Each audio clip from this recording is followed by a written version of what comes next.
திரைக்கடல்ல ஒரு பெரிய படம் வந்து ரசிகர்கள் மத்தியில சார் அவர் படம் எப்படி சார் இருக்கு அப்படின்ற மாதிரி ஒரு டாக் இருந்தது அப்படின்னா அந்த படம் எப்படி இருக்கு அப்படின்றத நம்மளும் பார்த்துட்டு எப்படி இருந்துச்சு அப்படின்றத ஷேர் பண்ணுவோம். அந்த வகையில இன்னைக்கு பாத்தீங்க அப்படின்னா தொடரி திரைப்படம் பெரிய எதிர்பார்ப்புகளுக்கு மத்தியில வெளிவந்திருக்கு. 2016 தனுஷோடைய முதல் படமா வெளிவந்திருக்கிறதால தொடரி பேர் ஆவலை கிளப்பிருக்கு. அப்படி இருக்கும்போது அந்த தொடரி எப்படி இருந்தது அப்படின்றதான் இன்னைக்கு நம்ம பார்க்க போறோம். படத்துல கதைன்னு ஒண்ணு இருக்கும்ல, படத்துடைய கதை என்ன அப்படின்னா அஜித் குமார் கண்டுகொண்டேன் சொல்லுவார்ல, சார் வேகமா போயிட்டு இருக்கு ஒரு ட்ரெயின் சார், அதுக்கு மேல நீங்க அப்படியே ஓடி வரீங்க சார் அப்படின்ட்டு கதை சொல்றதுக்காக சொல்லுவார். அந்த கதையை என்ன பண்ணிருக்காரு அப்படின்னா பிரபு சாலமன் எடுத்து படமா எடுத்துருவோம் அப்படின்னு முடிவு பண்ணிருக்காரு. டெல்லியில இருந்து கிளம்புன ட்ரெயின் சிக்கி சிக்கி சிக்கி சிக்கின்னு மெட்ராஸ்ல வந்து எப்படி நிக்குது அப்படின்றதான் படத்துடைய ஒட்டுமொத்த கதை. இதுல பாத்தீங்க அப்படின்னா பேண்ட்ரியில பணியாற்றக்கூடிய ஒருத்தவரா தனுஷ் வராரு. அவருக்கு எல்லாமே ரயில் தான் அப்படின்னும் போது பேண்ட்ரியில சின்சியரா பணியாற்றிட்டு இருக்காரு.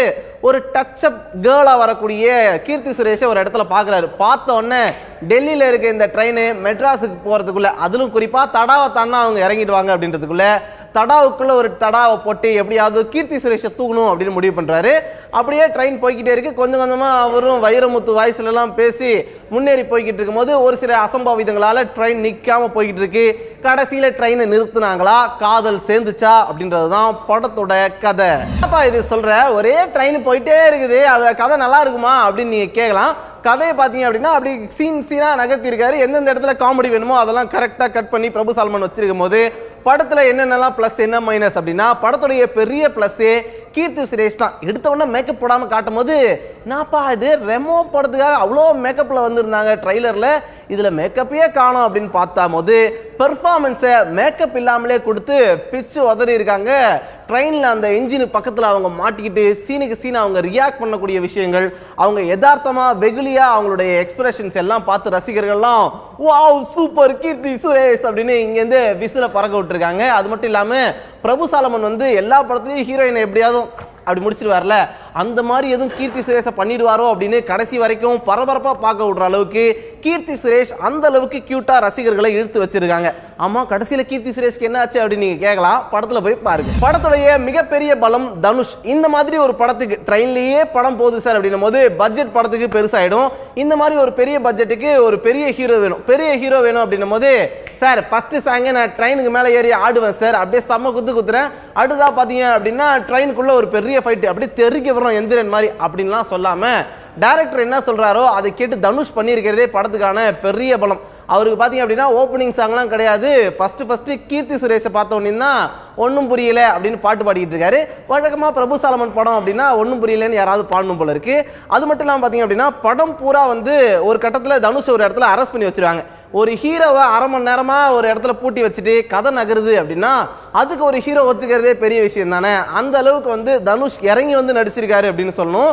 அவருக்கு கொடுத்திருக்க ரோலை சூப்பரா பண்ணியிருக்காரு. ஒரு கம்பார்ட்மெண்ட்டுக்கு மேல உட்காந்துக்கிட்டே தனுஷோடைய டயலாக்ஸ் படத்துக்கு பெரிய அளவுக்கு உற்சாகத்தை கொடுக்குது.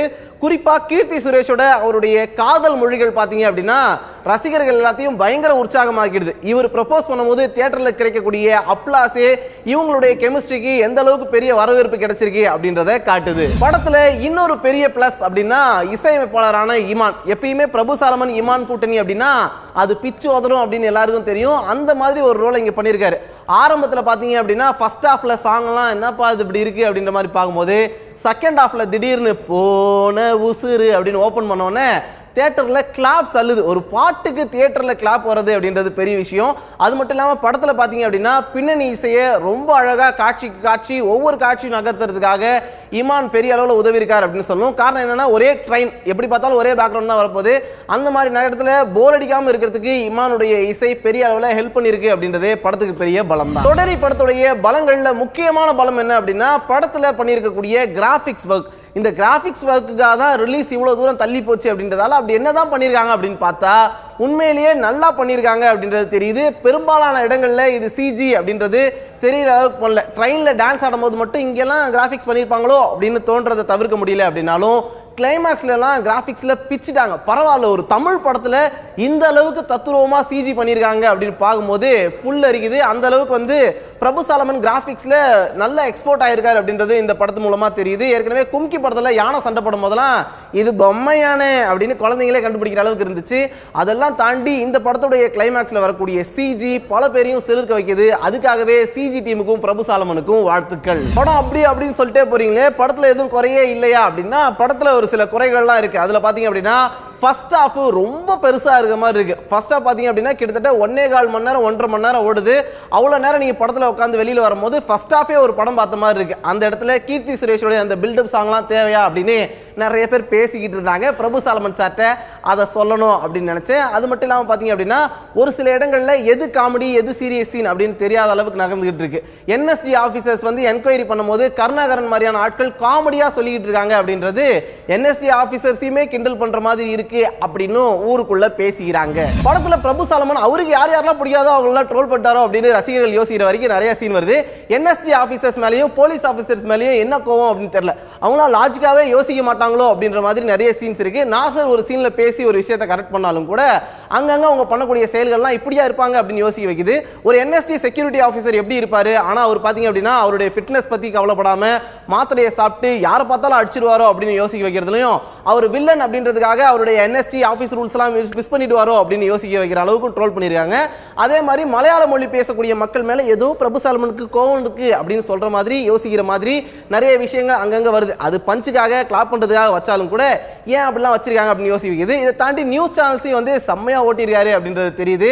அங்கங்க நடக்கக்கூடிய விவாதங்களை கிண்டல் பண்ணும் அப்படின்றதுக்காக பண்ற மாதிரியும் உண்மையிலே அப்படிலாம் நடக்குதா அப்படின்னு யோசிக்கிற மாதிரியும் வந்து நிறைய காட்சிகள் இருக்கு. ஒரு ட்ரெயின்ல 782 பேர் உள்ள இருக்கும்போது அந்த கம்பார்ட்மெண்ட் மேல இருக்கக்கூடிய 2 பேருடைய காதல் சேருமா சேராதா அப்படின்றத பொறுத்திருந்து பார்ப்போம் அப்படின்னு நியூஸ் சேனல் பேசுற மாதிரி காட்டுறதெல்லாம் இப்படிலாம் காட்டுவாங்களா பாஸ் அப்படின்னு கேட்கற மாதிரி இருக்கு. அப்புறமா படத்துல பாத்தீங்க அப்படின்னா ட்ரெயின்ல போகும்போதே எல்லாரும் வந்து லைவ்ல பாத்துட்டு இருக்காங்க. நம்மலாம் ஊருக்குள்ள ட்ரெயினுக்கு போகும்போது போன் எடுத்து வச்சு ஹலோ ஹலோ அப்படின்னு சொன்னா சிக்னலே கிடைக்காது. ஆனா எல்லாருக்கும் 4G நெட்வொர்க்ல டிவி லைவ் பார்க்குற அளவுக்கு நெட்வொர்க் கிடைக்குது. அது எப்படி அப்படின்னு தெரியல.